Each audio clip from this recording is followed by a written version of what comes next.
মূলত এক তো কংগ্রেসকে খোঁচার অপর দিকে হিন্দুত্বের প্রসঙ্গ কিন্তু বারবার করে চলে আসছে। সেই জায়গায় দাঁড়িয়ে শতরূপা কি মনে হচ্ছে? শিলাদিত্য, রাহুল গান্ধীকে অনেক দিন পর দেশের মানুষ ম্যান্ডেট দিয়েছে, খুব বড় গুরু দায়িত্ব দিয়েছে। একটা লিডার অফ অপোজিশন হওয়া ইজ নো জোক, কিন্তু আনফর্চুনেটলি রাহুল গান্ধী এটাকে পুরোপুরি জোকে পরিণত করে ফেললো। এত বড় অপরচুনিটি, লিডার অফ অপোজিশন, তার এতগুলো, আফটারঅল আমরা জানি যে ডেমোক্রেসি হাউসগুলো মানে বিধানসভা বলো, লোকসভা বলো, রাজ্যসভা বলো, এখানেই অপোজিশনের কথা বলার জায়গা। এখানেই অপোজিশন যে শাসক দল টুটি চেপে ধরবে, বিভিন্ন ইস্যু নিয়ে কথা বলবে, এটা কেন হয়েছে, ওটা কেন হয়নি, এগুলো বলা উচিত ছিল। উনি কি করলেন? রাহুল গান্ধী কেন মোদিজি হ্যান্ডশেক করেনি? কেন মোদিজি মুখে হাসি নেই? রাজনাথ সিং হাসলেন, মোদিজি কেন হাসলেন না? মানে এইসব পার্সোনাল আলোচনা। ইডি গেছিল ওনার বাড়িতে, রাহুল গান্ধীকে পার্সোনালি অ্যাটাক করা হয়নি? না, পার্সোনাল অ্যাটাক করা আর এন্টায়ার একটা স্পিচের সময়, মানে দিস ওয়াজ লিডার অফ অপোজিশনের এন্টায়ার একটা টাইম দেওয়া হয় টু ডিসকাস বা make his points on president speech. আজকে রাষ্ট্রপতি স্পিচের ওপর ওনার তো এই ধরনের কথা বলার কথা না। আমি পার্সোনাল অ্যাটাকের কথা যাচ্ছি না, প্রত্যেকেই কথাবার্তার মধ্যে ওকে চারটে কথা শুনিয়ে দেয়, ওকে দুটো কথা শুনিয়ে দেয়, কিন্তু Rahul Gandhi needs to be a little more mature. একবার উনি বলেন, মানে যখন ওনার বক্তব্য রাখেন উনি সবটাই সুদীপ বন্দ্যোপাধ্যায় বক্তব্য শোনাবো, তার ম্যাচুরিটি নিয়ে ইতিমধ্যেই প্রশংসা সূচক বক্তব্য উঠে এসেছে। সুদীপ বন্দ্যোপাধ্যায় তো প্রশংসা করবে। আসবো আমাদের সঙ্গে আরো দুই অতিথি আমাদের সঙ্গে রয়েছেন এই মুহূর্তে। তৃণমূল কংগ্রেস নেতা কৃষাণু মিত্র রয়েছেন এবং তারই সঙ্গে অভিষেক বন্দ্যোপাধ্যায় কংগ্রেস নেতাও রয়েছেন। আসবো সকলের সঙ্গে আলোচনায়। অভিষেক, ঠিক এই জায়গায় দাঁড়িয়ে শতরূপার বক্তব্য ব্যক্তিগত বিষয়ে, ব্যক্তিগত আক্রমণের জায়গা থেকে ঊর্ধ্বে উঠে আসার প্রসঙ্গ উঠে আসছে, কিন্তু যে বক্তব্য নিয়ে ইতিমধ্যেই কিন্তু বারবার আলোচনায় চলে এসেছে রাহুল গান্ধীর গতকালকের বক্তব্য, অর্থাৎ দৃঢ় অবস্থান, তাহলে কি বিরোধীরা একজোট, সেই বার্তা স্পষ্ট? কি বলবে? আচ্ছা, প্রথম কথা, রাহুল গান্ধী, আচ্ছা আমার কথা কি শোনা যাচ্ছে? একদম। আচ্ছা, প্রথম কথা, রাহুল গান্ধী কালকের বক্তব্যে নিট এবং নেটের যে প্রশ্নপত্র ফাঁস হয়েছে সেগুলো নিয়ে বক্তব্য রেখেছেন। এইটা কি করে ব্যক্তিগত আক্রমণ হলো আমি জানি না। আচ্ছা, মণিপুর নিয়ে বক্তব্য রেখেছেন। মণিপুরটা কার ব্যক্তিগত? হ্যাঁ, প্রধানমন্ত্রী না যাওয়ার জন্য সেটা প্রধানমন্ত্রীর একটা ব্যক্তিগত সমস্যা হতেই পারে। 3 নম্বর, দ্য মোস্ট ইম্পর্টেন্ট পার্ট, যে প্রশ্নটা কালকে থেকে সারা ভারতবর্ষ এবং তার পাশাপাশি বিজেপি ট্রোল আর্মি নেমে পড়েছে, ইনক্লুডিং কোট আনকোট যারা আছেন, তারা বলছেন যে হিন্দু ধর্মের প্রতি আঘাত। কালকে রাহুল গান্ধী কি বলেছেন বলতো? বলেছেন শিবের হাতের বড়া ভয়, সেই বড়া ভয় মুদ্রাটা আমরা আত্মীকৃত করেছি। এটা আমাদের সার্বভৌম ভারতবর্ষের সংবিধান আমাদের শিখিয়েছে যে সব ধর্মকে সম্মান জানাতে, এবং বিজেপি মানে হিন্দুত্ব নয়। যাই হোক, আমরা এগুলো সবাই জানি যে কালকে প্রথমবার আমরা দেখতে পেয়েছিলাম কোট আনকোট সারা ভারতবর্ষের ন্যাশনাল তরিপার। অমিত শাহ মাঝখানে দাঁড়িয়ে বলেছেন আমাদের সংরক্ষণ চাই, আমরা শাসক দল। ভাবতে পেরেছো নাকি গত 10 বছরের ক্ষমতার শ্যাওলাটা এমন জমে গেছিল, কালকে একটুখানি ঝামা ঘষা হয়েছে। আগামী আরো কয়েকদিন ঝামা ঘষা হবে এবং সাধারণ মানুষের, আরে রাম মন্দিরের মাথা লিক হচ্ছে, লোকতন্ত্র চলছে না, লিকতন্ত্র চলছে। আমাদের ডেটা লিক হয়েছে, প্রশ্নপত্র লিক হয়েছে, ভগবান রামের মাথায় জল লিক করছে, আরে এয়ারপোর্ট লিক করছে। সেখানে দাঁড়িয়ে যখন এত চারদিক থেকে জল পড়ছে, কাউকে তো ছাতাটা ধরতে হবে। আমরা সেই ছাতা ধরার কাজটা করছি। কংগ্রেস ক্ষমতা দেখায়নি যখন কেন্দ্রে তারা ছিল। কৃষাণ,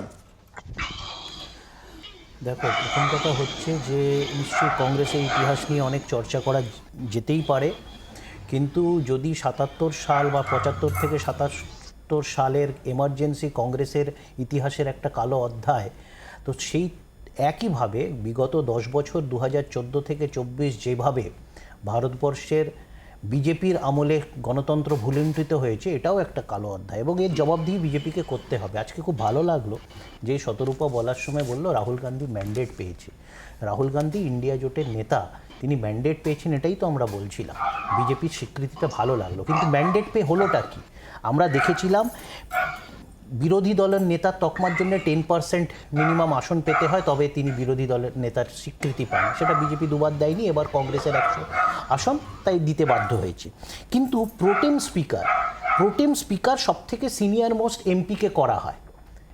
এইটা কি এই যে ম্যান্ডেট পেয়েছে যে ইন্ডিয়া জোট, যে প্রোটেম স্পিকারকে করা হলো, গায়ের জোরে বিজেপির একজনকে করা হলো, যেখানে তার থেকে সিনিয়র একজন এমপি অবস্থিত। রাহুল গান্ধীর বক্তব্যকে বিরোধীদের শক্তি এবং একজোট হওয়া স্পষ্ট হচ্ছে কি? এক মিনিট 100 বার আমরা তো রাহুল গান্ধী আজকে ও ফ্লোরে দাঁড়িয়ে গতকাল বলেছেন যে গুজরাটে আগামী নির্বাচনে গুজরাটে ইন্ডিয়া জোট বিজেপিকে হারাতে চলেছে। তো সুতরাং জোটের নেতৃত্ব উনি করছেন, উনি সেই মহানুভবতা দেখাচ্ছেন, এটা স্বাগত জানাচ্ছি। আর বিজেপি যে ভয় পাচ্ছে ইন্ডিয়া জোটে, আজকে মহুয়া মৈত্র সময় উঠে যাওয়া প্রধানমন্ত্রী, তার বক্তব্য না শোনা, টিটকিরি তাচ্ছিল্য করা বিভিন্ন সময়, বা অমিত শাহর যে ঘটনাটা অভিষেক বলার চেষ্টা করলো, এটাতে তো পরিষ্কার যে আজকে ইন্ডিয়া জোটকে ভয় পাচ্ছে। প্রধানমন্ত্রী বললেন পরজীবী কংগ্রেস। বিজেপির 240 জন সাংসদের মধ্যে 135 জন অন্যান্য দল, প্রধানত কংগ্রেস থেকে এসছেন। তাহলে পরজীবী বিজেপি নয়? এটা পরজীবী কথাটা বলছেন প্রধানমন্ত্রী, যিনি নিজে কংগ্রেস সম্পর্কে এই বক্তব্য, ইন্ডিয়া জোটের নেতা রাহুল গান্ধী সম্পর্কে এই বক্তব্য অবশ্যই সামনে আসেন। এটা আকাশের প্রতিক্রিয়া নিন। আকাশ, আমি যেটা বলতে চাইছি সেটা হচ্ছে, প্রথমে সতর্কবাদী যেটা বললেন, আমি জানি না কেন বললেন যে বিরোধী দলনেতার পদের গড়িমা রাখেননি, যোগ করেছেন, মজা করেছেন। সাধারণত যোগ করলে তো লোকে হাসে, কিন্তু কালকে তো আমি যা দেখেছি, রাহুল গান্ধী বলার সময় দেশের প্রধানমন্ত্রী দুবার, স্বরাষ্ট্রমন্ত্রী সম্ভবত 6 বার, রাজনাথ সিং 2 বার, আরও অন্যান্য মন্ত্রীরা উঠে কিন্তু হাসেননি, রীতিমতো রেগে গিয়ে ডিস্টার্ব করেছেন বক্তৃতার সময়। সে যাই হোক, একটা অন্য পার্ট। কিন্তু আমি বলতে চাইছি, এই যে যা আপনারা বলছেন, বিরোধী দলনেতা হতে পারে, বিরোধী জোট হতে পারে, বিরোধীদের শক্তি হতে পারে, ভারতবর্ষের মানুষকে প্রথমে অভিনন্দন জানানো দরকার। ভারতবর্ষের মানুষ এটা প্রমাণ করেছেন। কেউ নিজেকে পরমেশ্বর ভাবতে পারেন, গণতন্ত্রে কোনো ঈশ্বরের জায়গা নেই, গণতন্ত্রে মানুষই ঈশ্বর, গণতন্ত্রের মানুষই সব থেকে বড় শক্তিমান। তারাই বিজেপিকে ছোট করে আজকে এই জায়গায় পাঠিয়েছে, বিজেপির আসন সংখ্যা কমিয়েছে, অযোধ্যার মতো জায়গায় বিজেপি হেরেছে, আরও অসংখ্য জায়গায় বিজেপি হেরেছে। হ্যাঁ, সরকার করেছে, এ বিষয়ে কোনো সন্দেহ নেই, রাহুল গান্ধীও সেটা বারবার বলেছেন, বাকিরাও বলেছেন যে আপনি সরকার, আপনারই দায়িত্ব। কিন্তু কি বলেছেন রাহুল গান্ধী, কন্টেন্টটা কি? নেট, অগ্নিবীর, মণিপুর, কৃষক আত্মহত্যা, মহিলাদের সম্মান, কথা হওয়া দরকার সারা দেশে এইগুলো নিয়ে। কে কাকে বড় লাগছে, কাকে ছোট লাগছে, কে মজা করছে, কে মজা করছে না, এগুলো রাজনীতিতে কিছুক্ষণ চলতে পারে, কিন্তু আসল কাজটা কিন্তু এই ইস্যুটা। একটুখানি বিরত করছি, যে কথাটা তুমি তুলে ধরছিলে, অর্থাৎ গতকাল যখন বক্তব্য রাখা হচ্ছিল তোমার কথা অনুযায়ী সেই সময় বাধা দেওয়া হচ্ছিল, কিন্তু সেই সময় গতকাল সংসদে প্রধানমন্ত্রী নরেন্দ্র মোদী এই পাল্টা বক্তব্য যখন চলছে, কি বলেন? অপরদিকে মার্জনা করবেন অমিত শাহ, তিনিও ঠিক কি বলেছিলেন শোনাবো।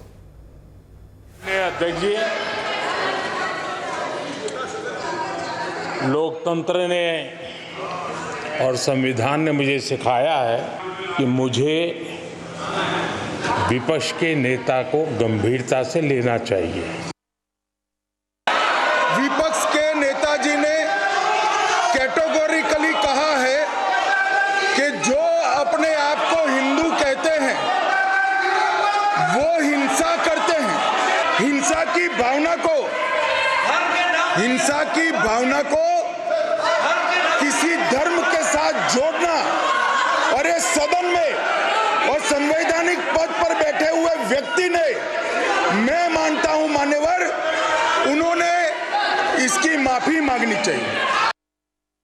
আকাশ, দেখুন, বিজেপির কাজই এটা, কিন্তু বিজেপির বোঝা উচিত যে এইটা করেই বিজেপি সর্বনাশ হয়েছে। এই যে হিন্দু ধর্ম ইত্যাদি নিয়ে যে কথাটা হচ্ছে, এটা সবাই জানেন, যারা সংসদে বক্তৃতাটা পুরোটা দেখেছেন বা আপনাদের যেটুকু চালালেন তাতেও বোঝা গেল যে রাহুল গান্ধী যে কথাটা বলতে চেয়েছেন তাতে হিন্দু ধর্মের সাথে এর কোনো সম্পর্ক নেই। তিনি বলতে চেয়েছেন এটাই যে হিন্দু ধর্মের জায়গির কেউ নেয়নি, হিন্দু ধর্মের নামে কেউ নিজেদের হিন্দুত্ব প্রমাণ করতে গিয়ে আসলে হিন্দু ধর্ম, ভারতবর্ষের হিন্দু ধর্মের ইতিহাস আমরা যতটুকু জানি, বিজেপির নেতারা বেশি জানতে পারেন তাদের হোয়াটসঅ্যাপ ইউনিভার্সিটি থেকে, কিন্তু আমরা যেটুকু জানি তাতে হিন্দু ধর্ম বিজেপির আজকে যে কাজকর্মগুলো করছে তাকে এন্ডোর্স করে না, তাকে অনুমতি দেয় না।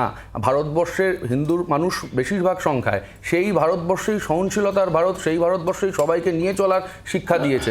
বিজেপি কি সেই ঘটনা ঘটালো? আমিও হাত তুলে একটু অভিষেক, মানে সমস্যাটা কি কি জানো তো, সমস্যাটা হচ্ছে যে অর্ধসত্য মিথ্যার থেকেও ভয়ঙ্কর হয়। এইটা গতকাল আরেকবার প্রমাণিত হলো। 11 সেকেন্ডের বক্তব্যটাকে হাইলাইট করা হচ্ছে, 5.5 মিনিটের বক্তব্যটাকে নয়, যেখানে ক্যাটেগরিক্যালি রাহুল গান্ধী সব ধর্মে, সেটা হিন্দু, বৌদ্ধ, শিখ, ইসাই এবং প্রত্যেকের হাতের মুদ্রা নিয়ে এবং ডরমত শব্দটার মাধ্যমে তাদের শিব ঠাকুরের বক্তব্য ছিল, এবং তারপরে ক্যাটেগরিক্যালি উনি বলেছিলেন বিজেপি বা আরএসএস হিন্দু ধর্মের ঠেকেদার নয়, কোট আনকোট। এটা প্রশ্নটা হচ্ছে যে ঘৃণা ভাষণ করাটা আমাদের কারোর ভেতর আমাদের কোনো ধর্ম শেখায় না। মজহব নেই শিখাতা আপস মে बैर करना, এটা আমাদের জাতীয় সঙ্গীতের ভেতরে একটা পার্ট ছিল। আমরা এই উত্তরাধিকার নিয়ে বড় হয়েছি। দুর্ভাগ্যবশত আজকে আমরা ওরা লড়াইতে, সেটা কখনো ধর্ম, ভাষা, জাতি ভিত্তিতে, এরা আমাদের কাছ থেকে সার্টিফিকেট চাইছে যারা দেশটাকে স্বাধীন করেছে, যাদের দুজন প্রধানমন্ত্রী এই দেশের অখণ্ডতা রাখতে গিয়ে প্রাণ দিয়েছে।